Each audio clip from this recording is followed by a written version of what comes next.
Welcome back to another episode of the Weekly Spotlight, episode number 5. I'm joined by Moose Jaw Warriors defenseman Daemon Hunt. Daemon, thanks for joining me. Thank you. Yeah, thanks for having me. Daemon, you were just selected to go to the World Junior Camp. How exciting are you to go to that camp? And what was your emotions, reactions when you got that call? Yeah, obviously it's really exciting. It's humbling and honoring. Wearing the maple leaf, it's always exciting. And when I got that phone call, it's of course a lot of emotions running through my head right away, and calling my dad right after and my mom. So yeah, I'm just really excited to go to the camp in Red Deer and go into a bubble. It's going to be different, but I'm just really excited. When you look at that roster that got invited, guys like Bowen Byram, Caden Gooley, Schneider on the back end from Brandon, guys like Jamie Drysdale. You're an 18-year-old going into this camp. Is guys like that have been drafted in the first round, does that elevate a player like yours game? Yeah, for sure. Yeah, of course. When there's higher competition, I think that just elevates my game, and I know most of those guys really well. So we have a good friendship bond. But at the end of the day, we're fighting for a spot. So we're friends off the ice, but enemies on the ice. So yeah, of course, there's a lot of high skill out there, and I'm just excited to compete against the top 18 and 19-year-olds in my country again. This isn't the first time that you've been chosen to represent Team Canada. You were in the Helsinki Gretzky Cup. You won a silver medal in that. You've gone overseas to play in Sweden and the Czech Republic. Just kind of talk about those experiences and what that was like traveling the country and getting a chance to represent Team Canada. Yeah, I think it's a once in a lifetime opportunity. Going to Sweden and Finland, that was my first time going overseas for the World Under 18 tournament, and I was actually an underage with Jamie Drysdale there. So Hmm. I got the chance to play with all those top O1 prospects, and the NHL now. So yeah, I think it's just it just kind of builds your confidence too, and it just kind of builds that chemistry as well. For especially for this tournament specifically. So and as well the Halinka, it's all the top players in your country competing in that tournament. So at the same time, I think it definitely gives me an idea what the camp's going to be like, but at the same time, it kind of gives Hockey Canada the idea of what I can do on the ice and what I'm capable of. So going into camp, they know what I can do, and what I am like off the ice. So I think that definitely helps to get the invite.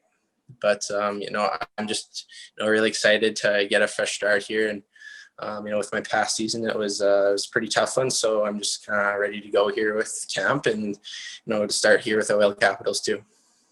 Yeah, so it's been probably a whirlwind week for you. The WHL announced that they'd be allowing players to play in the MJ, the SJ, what not. When did you know that Virden would be the right fit for you? Yeah, I think it definitely wasn't an easy decision. Making coming over to Virden, but I think just the head coach Tyson Ramsey, he's my head coach midget. I know some buddies on the team too, and everything I've heard about Virden is top class. So I think that made it pretty easy, and of course the facility here is it's top end. So and by saying that, I think I still have to make some friendships, and make some meet some new teammates as well. So I think just this whole process has been really good, and I'm just excited to play this weekend, and just be part of a team again. Yeah, I was gonna be my next question. Does it make it a little easier to make this transition when you got Tyson Ramsey who's coached you and some buddies from Brandon? Yeah, I know Tyson really well. He was my midget coach, like I said, and I love him, and he's a great coach, great guy. He's very humble, so that makes things a lot easier. And guys from Brandon too, and growing up, I've played with and against probably half this hockey team, so Mhm. it just it makes things everything a lot easier, and I just can't wait to get started. With the long layoff injury, you only played 28 games last year for the Moose Jaw Warriors. What are you hoping to gain from this weekend when you play these two games? I think just to elevate my game. Of course, at the end of the day, I haven't been playing very much hockey lately in this past year. So I think just, I just want to play hockey. And so, this isn't kind of a stop to, where I want to get to. I think this is, a place where I can elevate my game, get back to game speed, and, just get my feet under myself, to, the World Junior Camp, it's going to be fast. So, I think just getting back into that game speed again, it's really key. The cut, December 2nd. What do you remember from that day in Edmonton? And did you know right away that you were in deep trouble? Yeah, I do remember the moment.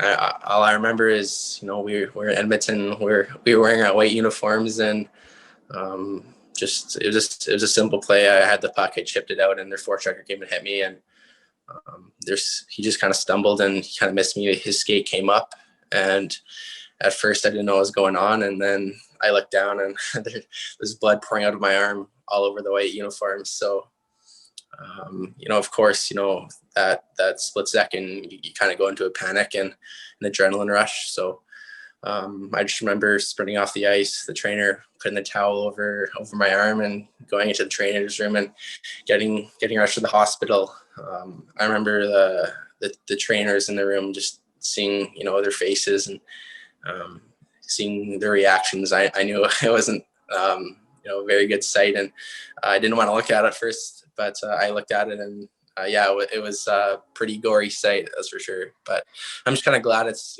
that's over with. And, I took the time to do the physio and, keep myself strong in the gym too. So at the same time, I'm really proud of myself for it. So, being a competitive guy like yourself, how tough was it to sit and watch your teammates play on the side? Yeah, it was really hard. Honestly, yeah, it was hard physically, but lots of people don't see the mental side of, the injury too. Sitting out watching my teammates, play every weekend, every other weeknight wasn't easy. And, for me, I just like to play hockey, and I like to, I'm a Canadian kid, so I just love the game, and to not be able to play for 3 months straight, it wasn't easy. My agent, actually, he helped me reach out to a mental coach, and we just kind of discussed things, and just kind of, he gave me some homework tasks too. So, that helped a lot. And so I think, I definitely built a lot from that. Your cousins with Matt Calvert, what does he mean to you, and how has he influenced you in your career so far? Yeah, Matt, I look up to Matt a lot. I remember, he was part of the Brandon Vikings back in the day, and always going to the games, going to the Memorial Cup when they hosted it. And I think just, he definitely gives me a lot of determination and drive. And, to this day, he still does. I love hanging out with him and, just talking to him, because, he's one of the hardest workers I've ever seen. And he's a true Canadian kid who just loves the game. And he's got to the NHL just, of course, by skill, but, a lot to do with his hard work. So I just look up to him a lot. Yeah, well, we'll go back to the day you were drafted in the NHL. You were selected 65th overall by the Minnesota Wild. What was your reactions, emotions on a Wild day like that? Yeah, it was a pretty crazy day. Obviously, the first round went by that night before, so a little bit of disappointment. But at the end of the day, for me, it was just kind of going to the right spot instead of how high I could go. And Minnesota, it's the state of hockey. I said that live on TV. Yeah, and I know some guys that play there or prospects too. So I couldn't be happier, honestly. Yeah, every kid dreams of a full rink on draft day. It's probably a little bit bittersweet, but what was that experience like with you and your family? It was really special. Yeah, I think every kid that grows up playing hockey dreams of playing in the National Hockey League and to get drafted. So I think just a lot of emotions, a lot of hugs, because it was at home with the pandemic.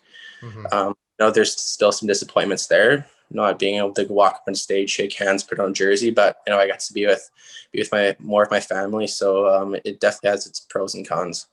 You know, you being a defenseman, getting drafted to a team like the Minnesota Wild, who are kind of in a little bit of a rebuild, but they still got guys in the back end like Ryan Suter, Matt Dumba, Jared Spurgeon, Jonas Brodin. How exciting are you to get a chance to learn from those guys in the years coming? Oh yeah, I'm pumped for sure.